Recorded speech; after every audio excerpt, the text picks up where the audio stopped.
we'll stay live where we're at. It's much better light. Okay, cool. I'll start letting people in. 1 minute. Okay.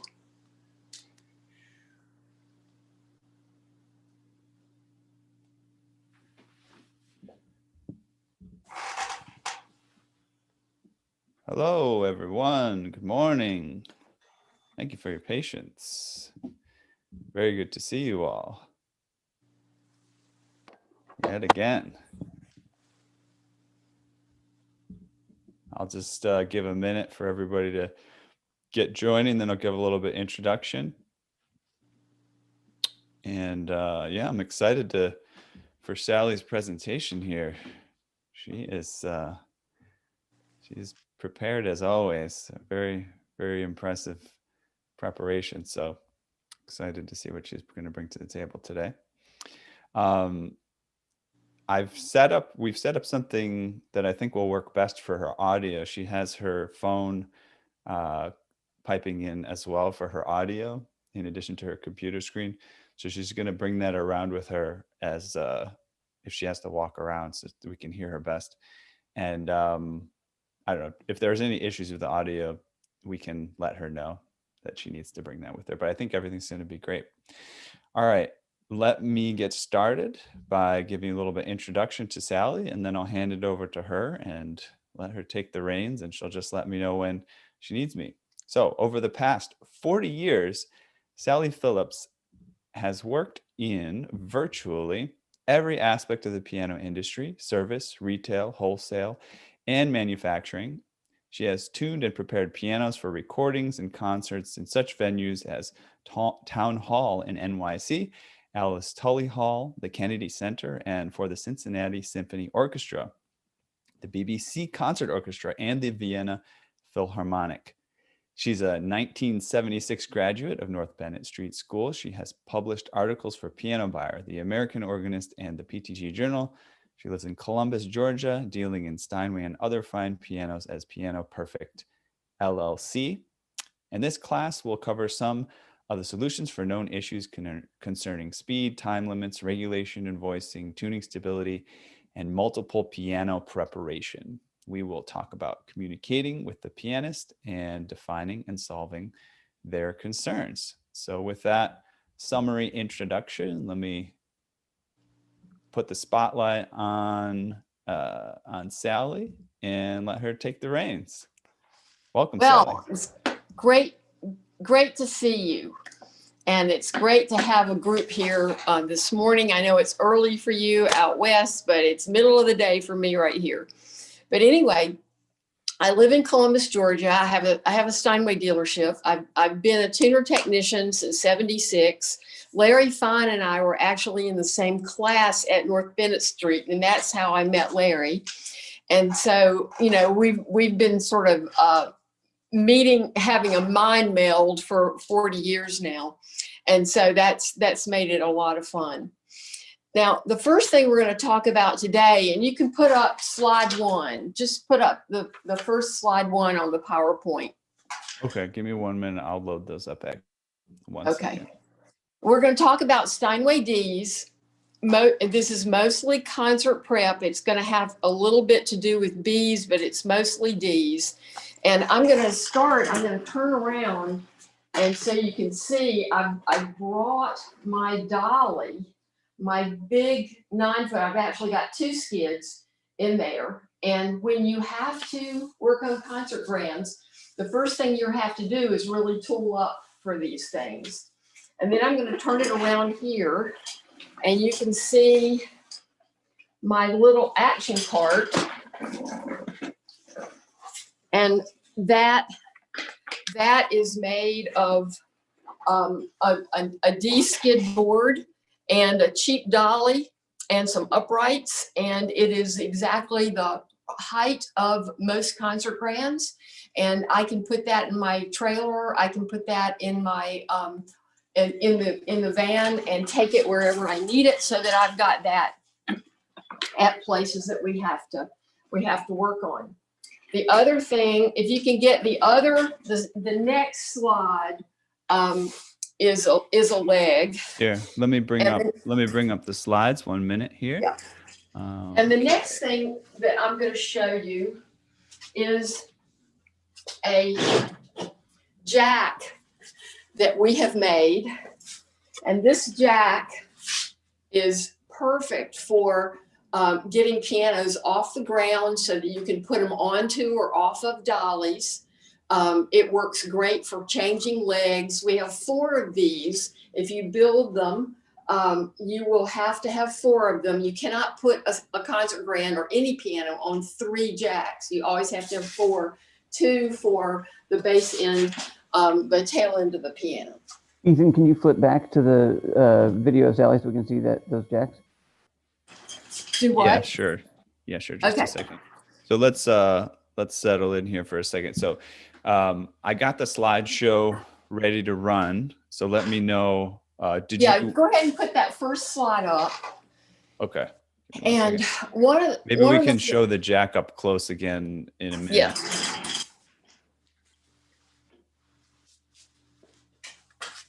You can buy these at Home Depot or Lowe's.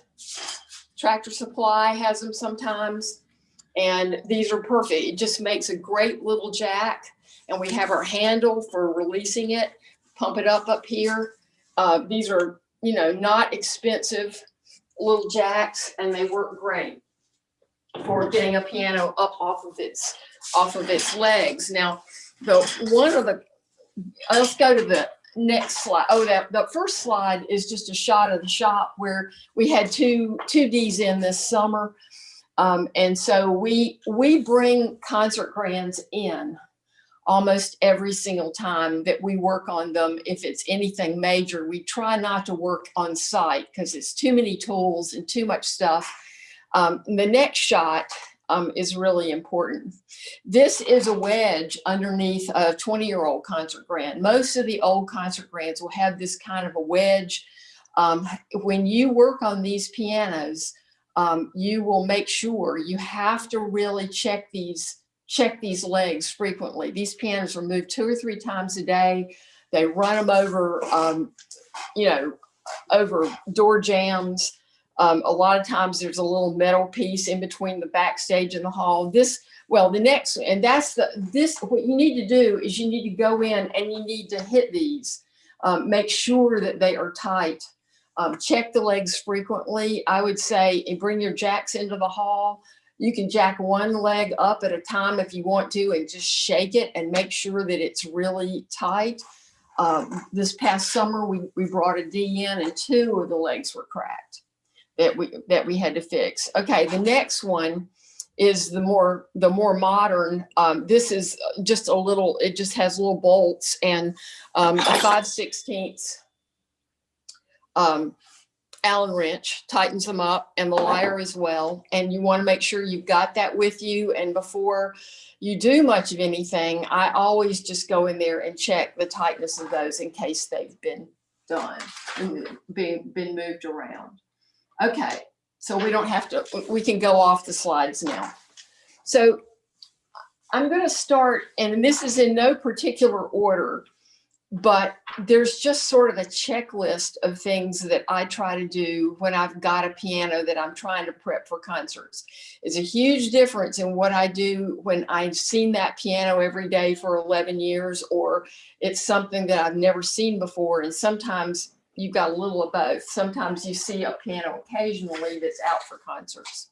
So one of the things that I think you'll find, and we have to move pianos all the time because we bring them in for service. Even if I'm doing a big action job only, I will bring that concert grand into the shop so that I've got plenty of time. I'm not rushed, especially these universities. It's almost impossible to get in without being disturbed or their time shortening. So I just rather pick the whole piano up, bring it to the shop. I can work on it day and night till I have to.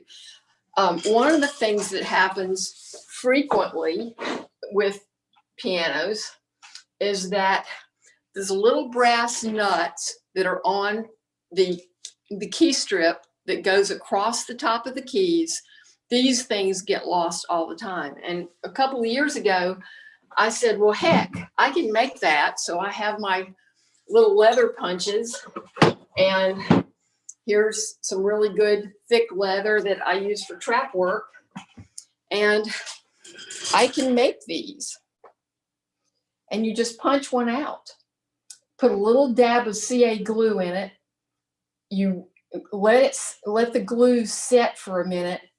Slide it onto the bolt, and you can screw them down and have those. I always have a little selection of them because now this will fit any size that the bolt is missing from. And you can make them larger or smaller, but I usually just carry a few just in case I get to a piano and these things are missing. I would never blame myself for losing them, but unfortunately they get lost. So I'm trying to go in some kind of logical order. When you're trying to work on a piano that hasn't been serviced in a long time, there are some things that you really need to do. You need to polish the capstan screws. You need to polish the key pins, and most technicians know that this is the drill. But one of the things that I always try to remind people is that you cannot leave any of that cleaner on those pins. This will screw up bushings and screw up everything.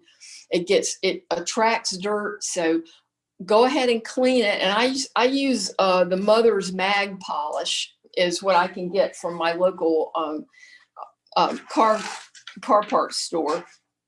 And then when I finish getting everything cleaned and polished, I take a rag with denatured alcohol and I go over every one of those pins to make sure that there's no residue left. And you'll be surprised how much stuff comes off when you think that pin is perfectly clean. Also, don't forget to polish the glide bolts.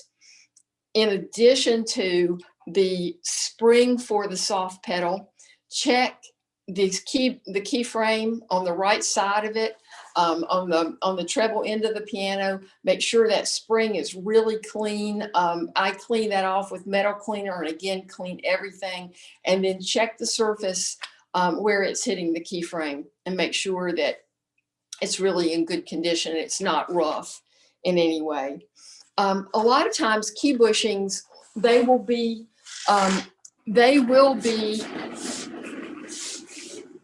worn to the point where what you will see is the key bushing, and it'll be like that.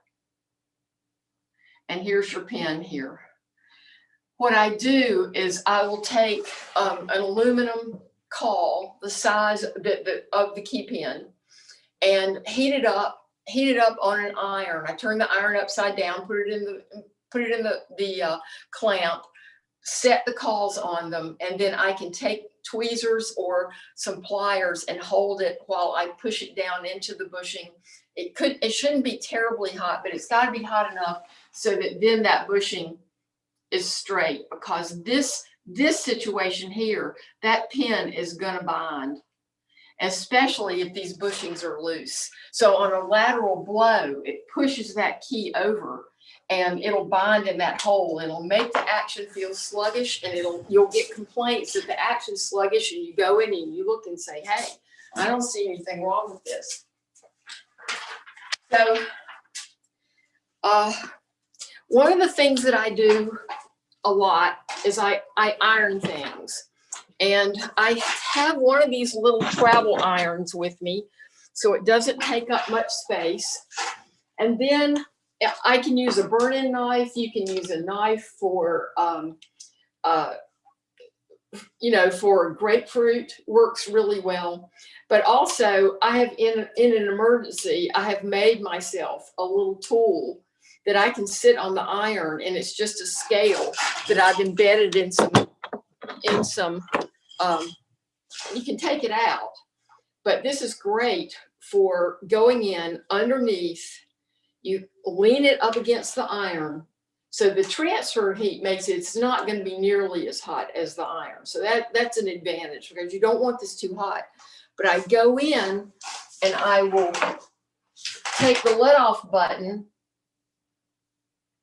felt, and these are all, it's actually cloth, but a lot of these will have a giant dent in it on one side, like that.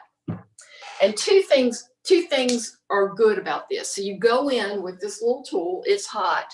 You just go in and smooth that off really quickly. Now on brand new let-off buttons, this is going to take a little bit of the friction out of it, because all it's going to do is lay down those fibers that are up. You're not going to press into it or make it really hard. You're just going to slide it across to clean up the surface, and that'll, in some cases, it'll get rid of a dent, and it also will smooth off the new key let-off buttons, so that you don't have to go back and do the let-off again on a brand new action. So it's a sort of a fast way to do that. The other thing I do is I actually take the bottom of a repetition whipping and smooth off right here, just lightly, just to get rid of a little bit of the fuzz. And that will also make